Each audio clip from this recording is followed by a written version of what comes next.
Sir Hector. Oh. Byron. Kamusta? Pwede ho ba tayo mag-usap? Oh, tungkol saan? Sir, may kailangan po kayong malaman. Malaman? Sir. Hector, darling. Mag-shower ka na. We have to leave soon. Naghihintay na sa atin si Beth at Harry. Ah, teka lang. May sasabihin lang daw sa akin si Byron. Ano yung sasabihin mo?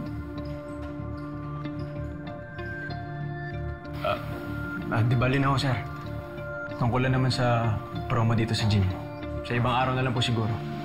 Sige. Salamat. Darling, don't mind him. Let's go.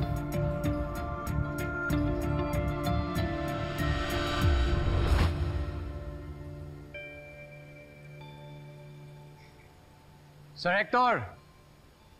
Sir Hector! Oh, pasok, pasok!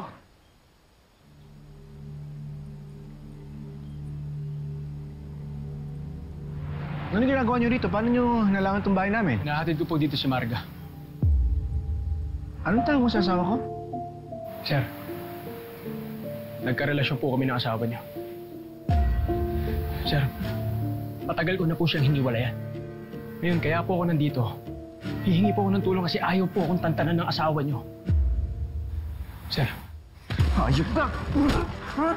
Sir! Sir! Ayop ka! Sir! Byron! Sir! Tama na! Sir, sandali na! Sir! Sir, makinig ka po! Makinig ka po! Papatayin kita! Sir, makinig ka muna sa akin! Papatayin kita! Hinihiwalayan ko na po yung asawa niyo, sir! Ayop ka! Bitawan mo ko! Papatayin kita! Byron! Byron! Tumili ka na! Tama na, umalis na tayo! Ayop ka! Papatayin kita! Bumalik ka nila! Ayop ka!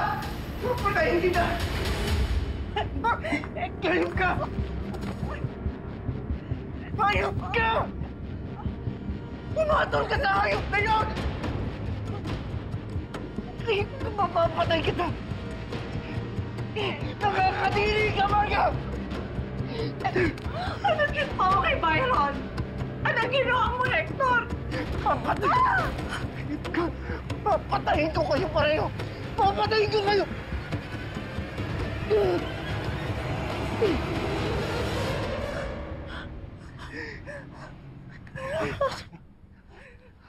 Pasalamat ka. Nananay ka ng anak ko. Kundi, matagal ko itong ginawa sa'yo. Paano mo nagawa sa akin to? As if you don't betray me every day in this marriage, Hector. Pinagsasabi mo? You think I don't know?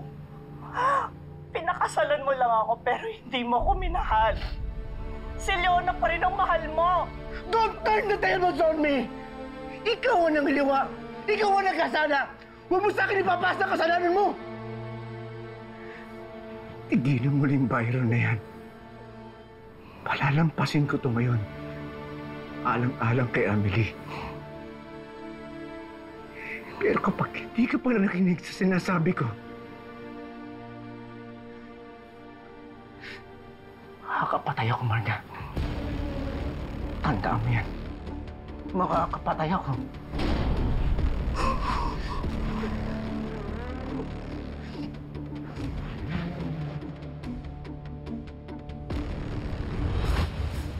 Pinatahimik ko noon si Byron.